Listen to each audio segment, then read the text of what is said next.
फरेब, फांस और फिर एक नई शुरुआत। बरसों से जो रिश्ते धागों की तरह उलझे थे, अब जाकर जैसे सुलझते नजर आ रहे थे। पार्वती और राजीव ने जब सोच लिया कि अब उनकी जिंदगी में स्थिरता और सुकून लौट आया है, तभी किस्मत ने एक नया तूफान भेज दिया, जो सब कुछ तहस नहस कर गया। सालों तक चले झगड़े, साजिशें और अपनों से मिले धोखों के बाद ऐसा लगने लगा था कि अब नीति नाम की परछाई हमेशा के लिए हट चुकी है। अब न कोई डर था, न ही कोई चालबाजी, बस एक सामान्य शांत जीवन जीने की उम्मीद थी। लेकिन जिंदगी, जो सबसे बड़ी कहानीकार है, उसे अगर सब कुछ ठीक दिखने लगे तो समझो तूफान पास ही है। और फिर वही हुआ। नीति, जो कुछ समय से गायब थी, बाहर से शांत और अदृश्य लग रही थी, लेकिन अंदर ही अंदर उसकी नफरत और पागलपन का जहर और भी घना होता जा रहा था। पृथ्वी ने आकर चेताया, नीति कभी हार मानने वालों में नहीं है। अगर वाकई जिंदा रहना चाहते हो तो इस शहर से चले जाओ।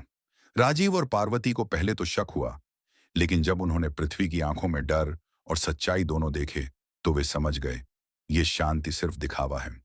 उन्होंने चुपचाप शहर छोड़ने की तैयारी शुरू कर दी। बक्से भरने लगे, कपड़े पैक होने लगे, और साथ में पैक हो रही थीं वो अधूरी ख्वाहिशें जो उन्हें हमेशा सताती थीं। लेकिन किस्मत के पास एक और योजना थी। जब जाने की घड़ी आई, तभी गुरविंदर आई और बोली, नीति जैसी लड़की से डरकर भागना गलत होगा, डटकर सामना करो। और जैसे ही उसने ये कहा, दरवाजा जोर से खुला, मानो अंधेरे का तूफान अंदर आ घुसा हो। नीति अंदर दाखिल हुई।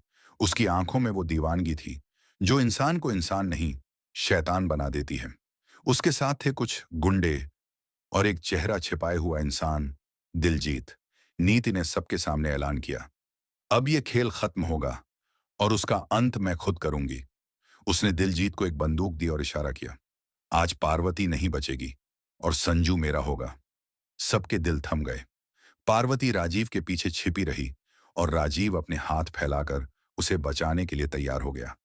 लेकिन इससे पहले कि गोली चलती, राजीव ने नीति की कलाई पकड़ ली और दहाड़कर बोला, बस करो नीति, अगर तुमने एक कदम और बढ़ाया तो तुम जान भी गंवा सकती हो।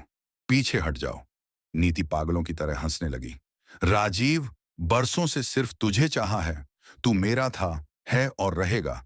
पार्वती हमेशा बीच में आई है, लेकिन आज उसका आखिरी दिन है। इतना कहकर उसने सिर झुका लिया और फिर पल में आंखें उठाईं, लाल और जलती हुईं। अब वो रुकने वाली नहीं थी। गुरविंदर आगे आई और गुस्से से बोली, अब बहुत हो गया नीति, यह मेरे बहू बेटे हैं, तुम उनके साथ ऐसा नहीं कर सकती। लेकिन नीति की आंखों में कोई इंसानियत नहीं बची थी। उसने दिलजीत को इशारा किया।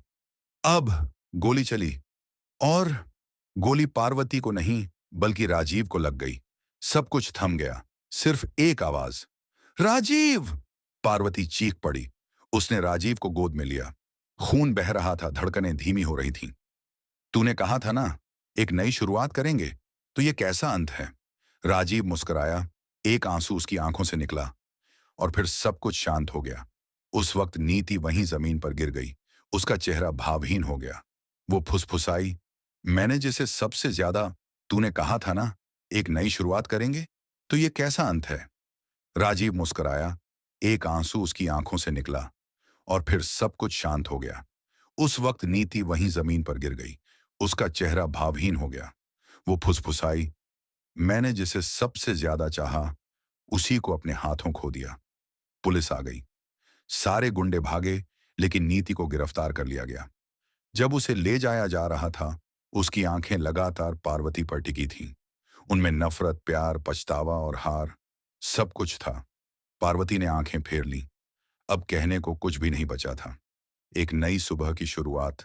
समय बीत गया, दर्द थम गया, लेकिन निशान बाकी रहे। पार्वती ने अकेले अपने बच्चे को जन्म दिया और नीति, जेल में रहते हुए उसने भी एक बेटी को जन्म दिया। उस मासूम को, जिसे अपनी मां के गुनाहों की कोई खबर नहीं थी। सालों बाद एक स्कूल में दो बच्चियां मिलती हैं। एक हंसमुख, साहसी, पार्वती की बेटी। दूसरी थोड़ी चुपचाप, लेकिन गहराई से सोचने वाली, नीति की बेटी। दोनों में दोस्ती हो जाती है। किसी को पता नहीं। ये सिर्फ एक इत्तेफाक नहीं था। ये एक नई कहानी की शुरुआत थी। आगामी एपिसोड की झलकियां। दोनों बेटियों की गहरी दोस्ती, अतीत की परछाइयों का रहस्य और फिर से एक प्रेम त्रिकोण का जन्म। क्या इतिहास खुद को दोहराएगा? क्या इस बार किसी नीति का अंत पहले से तय होगा, या फिर पार्वती की बेटी अपने पिता का अधूरा सपना पूरा करेगी?